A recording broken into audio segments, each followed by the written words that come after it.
आहे आणि मला असं वाटतं आपल्या संस्कृतीमध्ये हेच महत्त्वाचं आहे. प्रत्येक नातं महत्त्वाचं आहे, प्रत्येक नात्याचा उत्सव आहे, कारण आम्ही नाती निभावणारी लोक आहोत. आम्ही परिवार कुटुंब मानणारी लोक आहोत आणि भारतीय जनता पक्षामध्ये काम करत असताना आपण तर बृहद कुटुंबाचा विचार करणारी लोक आहोत. कारण ज्ञानेश्वर माऊलींनी जे पसायदान मागितलं ते अखिल विश्वाकर्ता मागितलं, तो विचार सांगणारे आपण लोक आहोत. त्याच्यामुळे खऱ्या अर्थानं या ज्या सगळ्या राख्या आहेत त्याच नात्याचा भाव घेऊन या सगळ्या राख्या माझ्यापर्यंत पोचलेल्या आहेत आणि मला विश्वास आहे की ज्याच्या पाठीमागे इतक्या बहिणींची प्रेम आणि माया आहे उसका कौन क्या बिगाड़ लेगा. त्यामुळे चित्रात आहे, तुम्ही चिंता करू नका.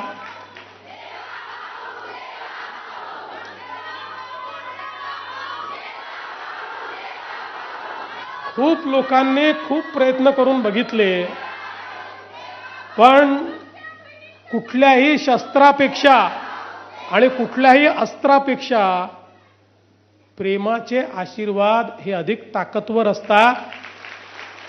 आणि म्हणूनच आज आपल्या सगळ्यांच्या आशीर्वादाने पुन्हा एकदा महाराष्ट्रामध्ये आपली सेवा करण्याकरता मुख्यमंत्री पदाची जागा मला मिळाली.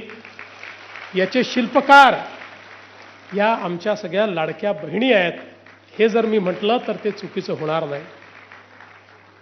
खरं तर आज आपण पाहतो आपल्या देशामध्ये देशाचे प्रधानमंत्री माननीय नरेंद्र मोदीजींनी आपल्या देशाच्या विकासाचं जे स्वप्न बघितलं त्या स्वप्नामध्ये त्यांनी एकच गोष्ट आपल्या सगळ्यांना सांगितली की हे विकासाचं स्वप्न पूर्ण करायचं असेल तर लोकसंख्येचा 50% हिस्सा जोपर्यंत या स्वप्नाचा भाग होत नाही तोपर्यंत हे स्वप्न पूर्ण होऊ शकत नाही. आणि म्हणून महिला लक्षित योजनांच्या माध्यमातून विकास हा मोदीजींनी सुरू केला. महिला केंद्रित विकास हे मॉडेल या देशामध्ये मोदीजींनी सुरू केलं आणि बेटी बचाव बेटी पढाव पासनं हा प्रवास जो सुरू झाला तो आता लखपती दीदीपर्यंत पोहोचलेला आहे आणि आपल्या पायावर उभ्या राहणाऱ्या आमच्या भगिनी आपल्याला पाहायला मिळत आहेत.